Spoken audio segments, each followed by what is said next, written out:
प्यारे बहनों और भाइयों, मेरा नमस्कार स्वीकार हो। देखिए, आज मैं आपके लिए वीडियो एक ज्ञान देने के लिए बना रहा हूँ, शिक्षा देने के लिए बना रहा हूँ और समझ सोच कर कार्य करने को एक वीडियो बना रहा हूँ, जिसका विषय होगा भविष्य को कैसे सुधारें। तो भाई और बहनों, देखिए, ये कलयुग चल रहा है और कलयुग में कोई भजन करने की कोई ख़ास या नेम टेम करने की कोई ख़ास ज़रूरत नहीं होती है और ना कोई समाधि लगाने की ज़रूरत होती है। इसमें साधारणतः आदमी अपने आचरण कर ले शुद्ध और साफ, किसी की चुगली ना करे, किसी के साथ झूठ झांस ना बोले, किसी की गवाही झूठी ना दे और बिना मतलब के किसी के ऊपर कोई आरोप या मुकदमाबाजी ना करे। तो देखिए, आप आजकल देख रहे हैं, एक उत्तर प्रदेश के सांसद 6 साल के सांसद हैं, 6 बार सांसद जीत चुके हैं और वो भिन्न भिन्न पार्टियों का नेतृत्व कर चुके हैं और अच्छे खासे मान सम्मान पाने वाले कद्दावर नेता हैं। और वो एक खेल से जुड़े हुए आदमी थे, पहलवानों के से उन पर कोई अध्यक्ष का पद भी था। तो मेरा कहने का मतलब ये, इन खिलाड़ियों ने जो मन गढ़ंत कहानी गढ़ी, बिल्कुल 100% झूठी, और इसमें कोई लाभ भी नहीं दिख रहा था इस झूठ में, क्योंकि उनका खोट यही आ रहा है मूल में कि उन्होंने कुछ नियम बनाए थे जिससे नए बच्चों का भविष्य उज्जवल हो और जो पुराने अगर कोई बालक मेडल ले चुके हैं वो अगर फाइट करते हैं अपनी इंडिया के अंडर और वो उत्तम प्रदर्शन करते हैं तो वो विदेश में मेडल लेने हेतु जा सकते हैं।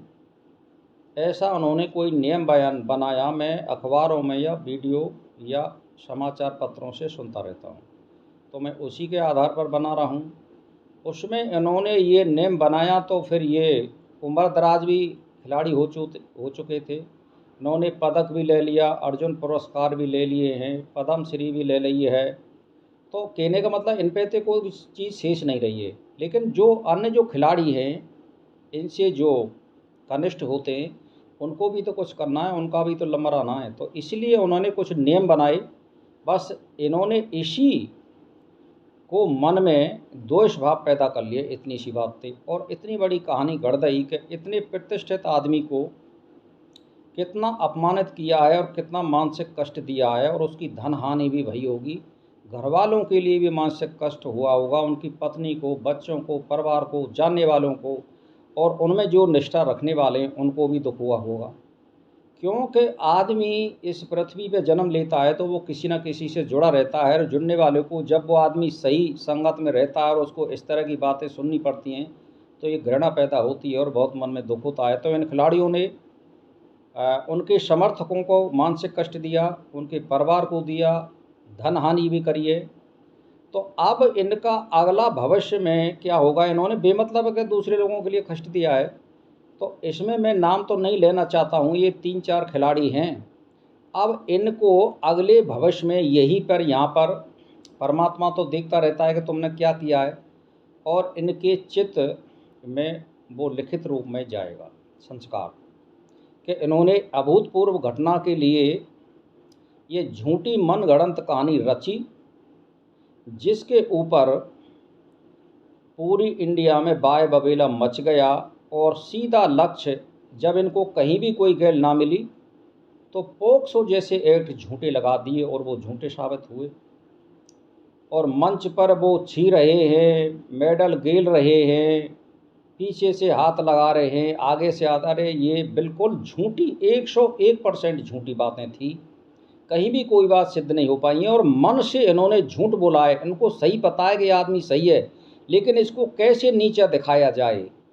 तो बस भविष्य का यहीं से बीज आपने बो लिया और अगले जन्म में फिर आपको बिना मतलब के कोई कष्ट मिलेगा और फिर कहेंगे मैंने तो कुछ पाप किया नहीं, मेरे को कैसे ये कष्ट मिल रहा है। तो इसमें यही कारण है, वर्तमान में हमेशा किसी स्त्री या पुरुष को बेमतलब है कोई गलत काम नहीं करना चाहिए। वाणी से, मन से और शारीरिक या मानसिक कोई भी कष्ट नहीं देना चाहिए, ना वाणी से।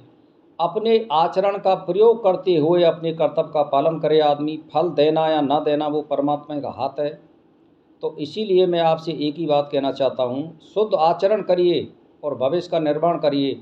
अगर वर्तमान को खराब करोगे आप और वर्तमान में आचरण खराब करोगे तो आपका भविष्य भी निश्चित है अंधकार में होगा और अगले जीवन में फिर आपको अनायास कष्ट मिलेंगे। जिस मनुष्य को या स्त्री को सुख संपत्ति का परमात्मा ने उसकी मेहनत का फल बहुत अपार दिया है, मान सम्मान दिया है, और फिर वो बेमतलब झूठ बोल रहा है, तो उसका क्या होगा। उसको इस संसार में तो लोग घृणा से देखेंगे ही और उनका मान सम्मान गया, और अगले जीवन का जो भविष्य है वो अंधकार में होगा, ये निश्चित है। क्योंकि ये हमारे चित्त वृत्तियों में लिखित जाएगा।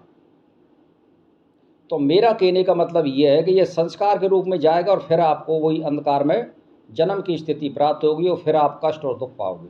इसीलिए वर्तमान में कोई गलत काम ना करें अगर भविष्य का निर्माण करना चाहते हैं तो। वर्तमान से ही भविष्य बनता है, ये निश्चित बात है। ये है मेरा मतलब। तो भाई और बहनों, शुद्ध कर्म करिए, गलत काम मत करिए। और अनायास बेमतलब है, बेजानकारी में अगर कोई गलत काम हो जाए तो उसके लिए एक हथियार दे रखा है, उसको क्षमा करिए, क्षमा मांगिए। तो क्षमा से सभी क्षमा कर देते हैं। और जानबूझकर जो आदमी प्रपंच रच रहा है, झूठ बोल रहा है, उसको कभी परमात्मा मतलब ये माफ़ नहीं करेगा और अगले जीवन में फिर उनको मानसिक कष्ट, शारीरिक कष्ट अवश्य मिलेंगे।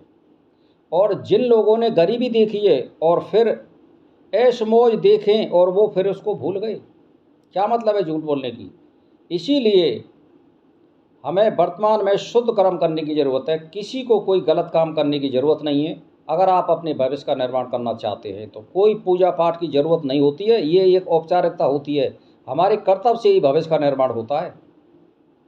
तो भाई और बहनों, कर्तव्य पे ध्यान दीजिए, बेमतलब है किसी पर इल्ज़ाम मत लगाइए। इसी के साथ मेरा नमस्कार स्वीकारो।